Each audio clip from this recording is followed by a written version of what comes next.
Hey, this is Royce Hall, your host of the Coffee Dreamin Podcast. I'm a Salesforce consultant by day and podcaster by night. And today I'm joined by Nicole Looker. Nicole is the director of RevOps at Rebuy Engine. And we dive into her career, how she got into Salesforce in the first place, kind of backing into that, how she got backed into RevOps.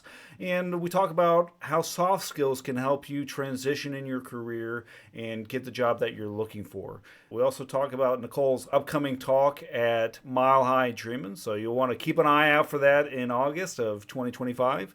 And we talk through what her particular view on RevOps is. So give us a listen, give us a like, and I hope you enjoy. Well, Nicole, it's great to have you here today. Thanks for joining the Coffee Dreamin Podcast. Awesome. Yeah, super pumped to be here chatting with you. Yeah.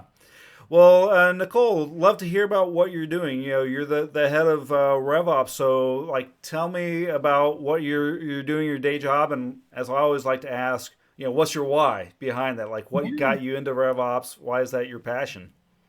absolutely. So yes, currently I'm the director of RevOps for a SaaS e-commerce company named Rebuy Engine.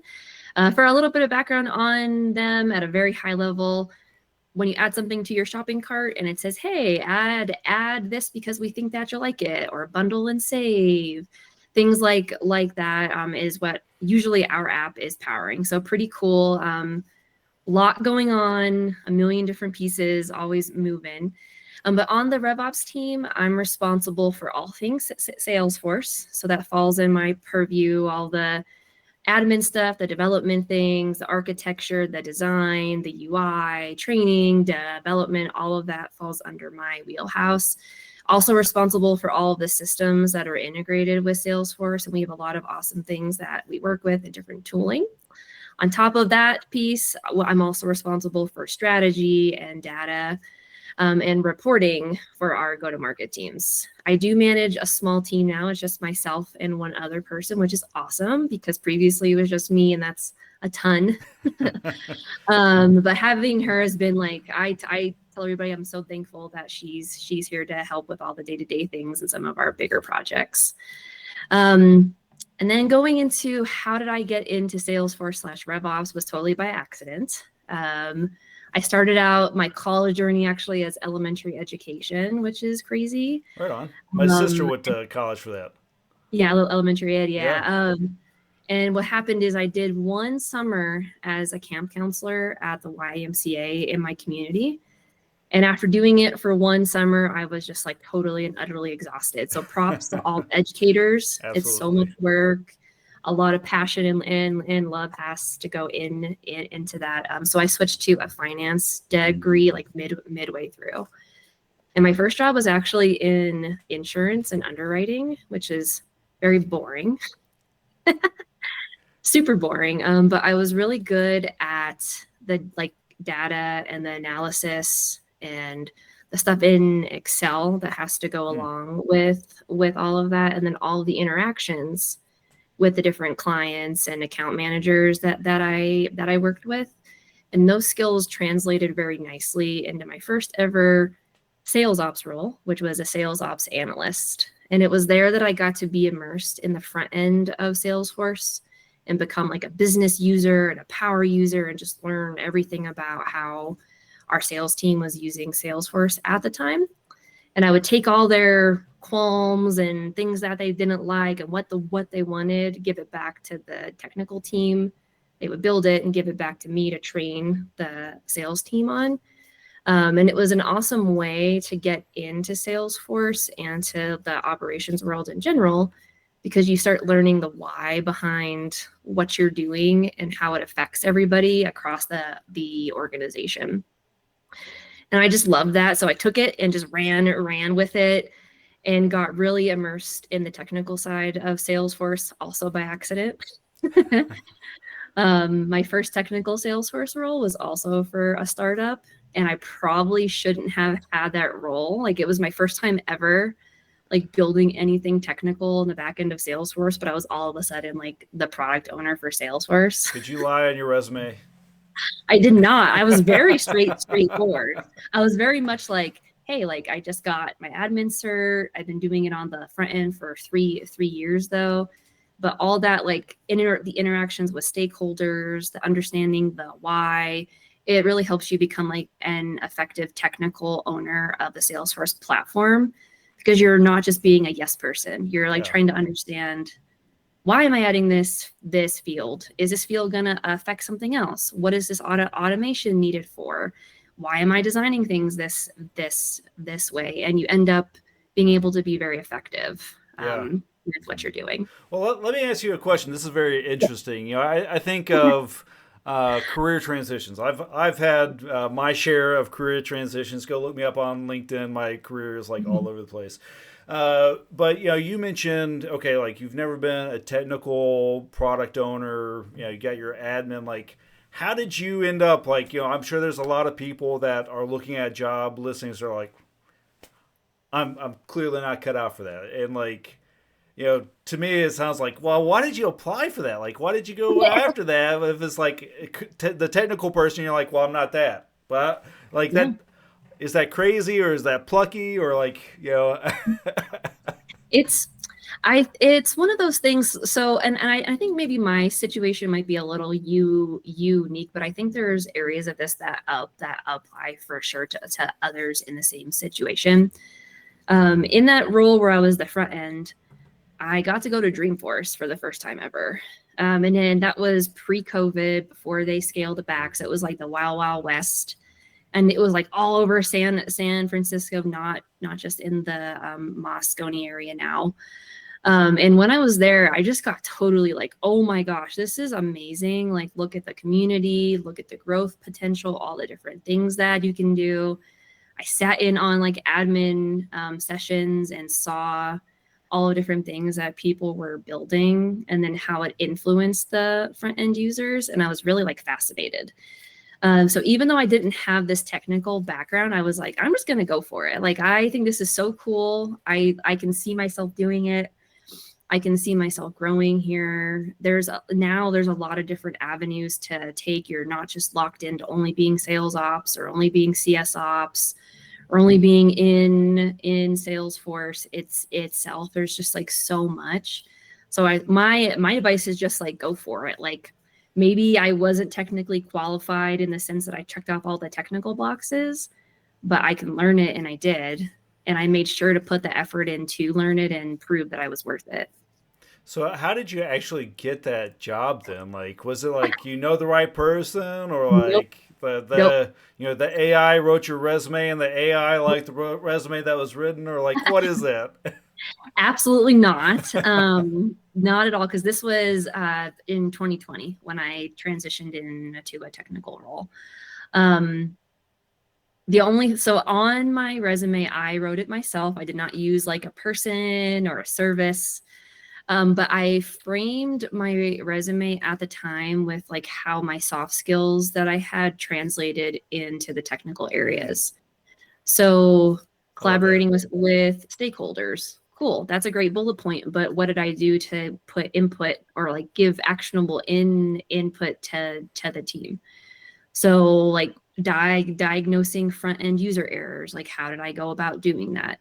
Building reporting and going through data quality efforts. That's all stuff that admins should be doing anyways. But I was doing it in that role too. I took the time to get my admin cert. I took a lot of like at the time, like there wasn't as many resources as there are now. So I use like Udemy and some of the like Trailhead stuff, but I learned it, I actioned it. I built in the demo orgs to be able to speak to it. In the job description, it noted some of the things that like this person would need to do. So I made sure to be able to speak to those and like how I would solve for those problems, even though I actually haven't solved for those problems before, but I studied it. Mm-hmm. And I think like the technical stuff is so important. Yes, it's definitely important, but the overlooked skill set for anybody in the RevOps or Salesforce space is your communication skills and your soft skills and how you're interacting with other people. I use that approach when I hired for my team because it's more important that how they're interacting with me and how they're interacting with my stakeholders. That's like the number one thing. Number two is I can teach the technical stuff. Like we can figure out how to work through a flow or use data loader or do a formula field or something crazy. But my soft skills were very strong during that interview process. And I think like the hiring manager at the time saw that and realized that I was more than qualified to learn all the technical things.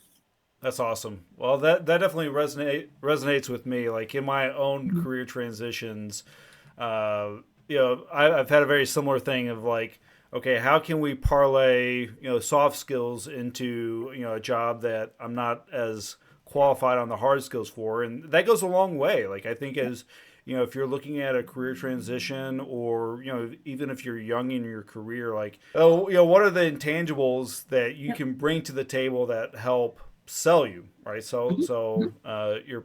your persona. And I think the other thing that I always like to tell people that are asking me like, okay, how do I get into this field or whatever. Uh, Yep. who do you know? Like, talk to people, make Yeah. network. So going to the Dreamforce events and whatnot. Like, I know people that have gotten hired directly from Mhm. those events. So, and that's another chance to show your soft skills and make an impression on somebody versus just words on a paper. So, Absolutely.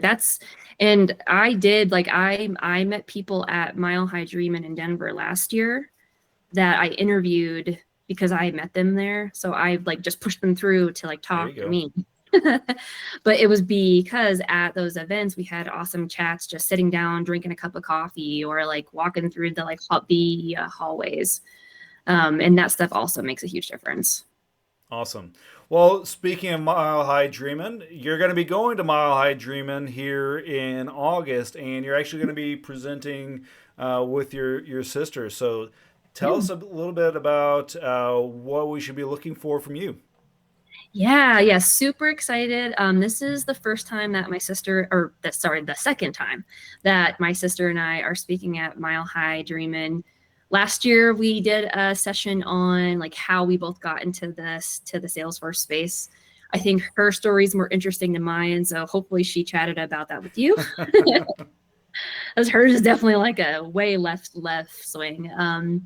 This year, we're doing a session that is about how solo or small Salesforce/RevOps team can operate at an enterprise level efficiency on a freemium budget. So we Wow, are going to be that's talking. a lot there. Yes, it's like we're trying to figure out the like naming a little bit better, but that's the session title right now. Yeah, But the whole premise is like obviously most Salesforce teams or RevOps teams, especially at startup companies, are pretty small. Like we're resource constrained, people wise, and budget is getting cut. Like I'm responsible for consolidating tech. So it's like, well, what are the tools that we have to have? What are the ones that can get the axe? And it stinks to have to go through it because it definitely causes troubles with some of the things that you may be doing. But my sister and I have figured out some awesome techniques through project management, through building relationships with our stakeholders, through communication skills, and then with some different tools that have freemium offerings that we like to use and have used to make sure that we can still get the things done that we say that we're going to get done for our stakeholders. yeah. So, give me I don't know. Let's dig a little deeper on that because I'm very interested. I know that you mentioned that your company. I think you started out like you were the solo RevOps person, and now you have another person as well. But I think a lot of times, ideally, your company is growing faster than you can handle. Like we all want that, right? Yeah. So, how do you do a lot with a little? And even in the RevOps world, like we think of there's sales ops, there's marketing ops, there's ops, right? So like each of those disciplines have their own unique needs and maybe own unique disagreements with one another. But like, how do you handle all those things being one to two Yeah. people? And I think of like you mentioned there's people, you mentioned processes, you mentioned technology. So, tell me how we operate a little more efficiently. Yeah, and it's like it's definitely challenging, right? Like on my team, we support sales, success, marketing, partnerships, support, finance, the executive team, and I work with the product and engineering team. So with all that going on, obviously, like I don't even know. We get pinged 1,000 times a day. Our backlog is never ending. Everything is a priority to everybody, and it definitely can get overwhelming really quickly. So one, I think like managing the expectations and working with your stakeholders to kind of build the like fundamental pieces and the relationships with them is like number one, like first thing that we need to like do. And I created these like 6 keys to be able to do that. And I'm happy to chat through those too. Like they're like really awesome. And like I put them into practice and work with my team on using them throughout their day-to-day too. And it's been really helpful. But what we do is one, we stay organized. So we make sure that we have our ducks in a row. We have a Jira board for all of our tickets. We have a daily async stand-up where we just like post asynchronously in a Slack channel what's going on, where are there roadblocks, just to keep ourselves organized and accountable. The second one here is relationship building. So really just like chatting with your stakeholders, communicating with them how they want to be communicated with. Some people like Slack, some like email, some want one-on-ones. But what's the best way that they receive information, and just building that relationship with them. The third one is transparency. So keeping things open. We build our ticketing queue in Jira because we work with stakeholders who don't have access to Salesforce. So I don't want their ticket in Salesforce where they can't see what's going on. We put it in a public area that everybody has access to, and they can see at all times what's going on with tickets and projects. And I think that's also gone a very long way. The fourth one is managing expectations. So again, everything is a priority, and sometimes people forget that we don't just support sales, or we don't just support success. So I keep things in line and in order so that everybody knows what's going on at any given time. The fifth one here is execution. So getting done what you say you're going to get done with accuracy. So we're not just like flying things out and not getting things done. And then the sixth one is just trust, because all of those other keys align into trust, and then your team trusts you. And if you can do all of that successfully, then you're able to manage everybody better, get things done, and just be more successful with it. And that's like my people philosophy to kind of work more efficiently. Gotcha. Well, awesome. Thank you for sharing that. That's great stuff. And then obviously AI takes care of the rest, right? Yeah, absolutely. We just throw all that into Chat GPT and call it a day. Exactly. But then tooling is the other big like piece of being able to be efficient. Like as much as people want to be able to do manual stuff, it takes so much time. It takes a lot of effort. You definitely cannot be efficient as a small team if you're just doing things manually all day long. So part of our session, we'll be talking about some freemium solutions that have really helped us out. The first one we'll be talking about is Coefficient, which I'm sure a lot of folks in the space are familiar with. But this we use to pull out data from Salesforce that people who don't have Salesforce access need to see for different reporting things. So for example, our go-to-market teams do different things in our Salesforce org to check like do not call, or NDAs are like here, or this person is interested in this feature, but that always doesn't make its way back to other areas. So our executive team wants to know like, well, who has an NDA? Well, I can send that over into a Google Sheet through Coefficient, and they can see at any given time who like has that. And that's been really valuable for people who don't have Salesforce access, that only need Salesforce access just to see data. So that's been a good one. And I do think my sister uses that as well. Just like really easy. There's a freemium tier of it. And you can build all kinds of awesome stuff with the different data sets there. Yeah, that's a big one. I think a lot of companies are in that situation where not everybody on the C-suite or the board needs to have full access to Salesforce. So it's like I just want the data. Like I want to actually go in there and do anything. So it becomes kind of a chess match of like, okay, what licenses do I actually need? Like, what do I actually have to buy from Salesforce or anybody else to get the few data points that I really want? Yeah, absolutely. And like, again, like we didn't want to just pay for a license just for someone to be able to view data only with like the expense that goes along with that. So this has been a very easy way to just like build it really fast. You just make your Salesforce report connected to Coefficient and you're good to go. Right on. Easy peasy. And then number 2, which is my all-time favorite ever Salesforce tool that exists. And I do not say that lightly. I've been in the ecosystem for 8 years. So I've definitely been exposed to a lot of tools. But it is sweep.io. And they just are fantastic. The premise behind Sweep is that they connect to your Salesforce metadata and allow you like an insight into Salesforce without really needing to be technical to see and do it all. They have a paid plan that opens up a lot more of the features, but in their freemium version, they have AI process documentation available for standard objects.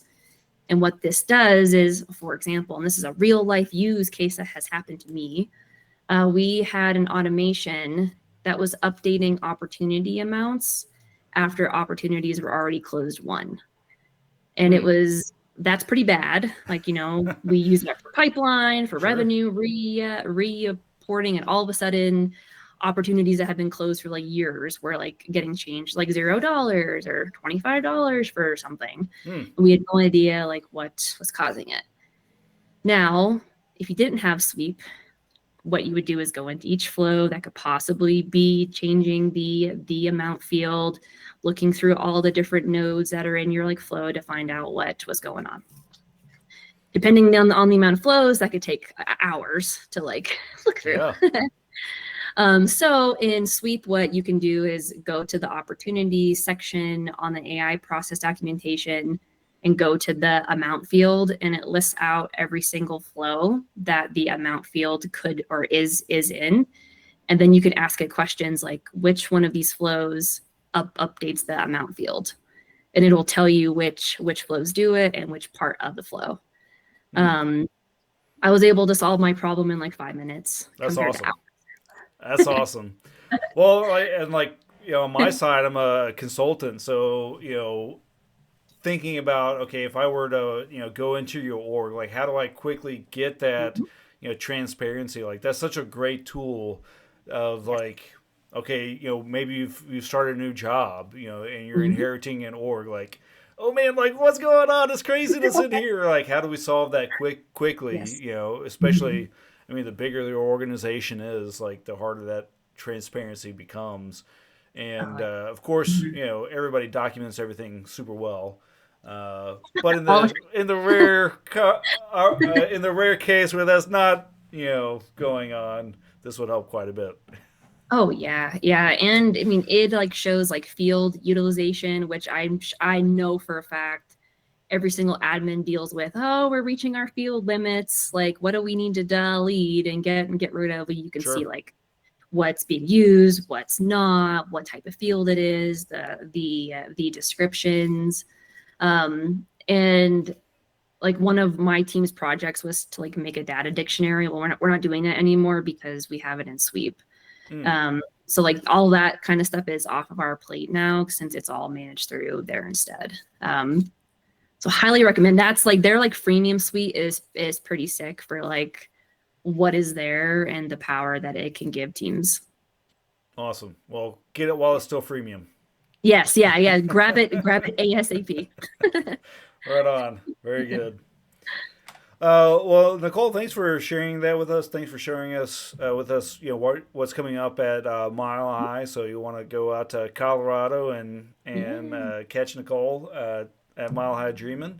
I love you've already laid so much on us. Mhm. Maybe there's a couple of key things, one or two things that stand out to you as like lessons learned since you've jumped into the Salesforce world, since you jumped into RevOps. What are a couple of things that you think our listeners could benefit from kind of learning from lessons you've learned? Yeah, so number one, and we definitely touched on this, is the communication, soft skills, and your stakeholders. I think that's the number one skill set to like truly focus in, especially if you're transitioning into the space. There are a lot of great technical people out there, but how they communicate may not be the best way. And leaders like myself, I'm looking for folks who interact with my stakeholders like I do. Mm, And that goes a long way during the interview process and then throughout your career as well. Number two would definitely be just keep going. Like there's so much, and you're not just locked into one area anymore in the space. Salesforce is awesome, and I love it, and it's a huge part of my career. But you can be looking at all the different ops roles that are out there besides just Salesforce, because you'll still probably be touching Salesforce or HubSpot now. So just keep going and keep trying. It's definitely hard, and the job market is like tough. Um, but just keep trying. Don't give up, and something will definitely come along with the effort. fantastic. Well, I appreciate that, Nicole. We've talked about Mile High Dreaming. We've talked about to sweep and some other tools. Is there anything else that you wanted to highlight while we're here together? That is there a place where our listeners should go to find you, LinkedIn or a website?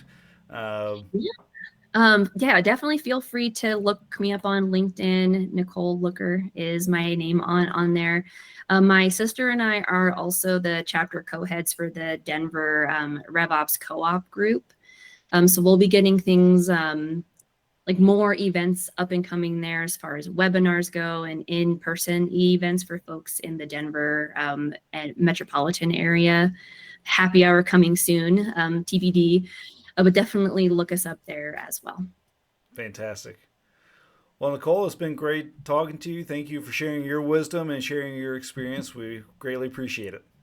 All right, awesome. Thank you so much. Thank you.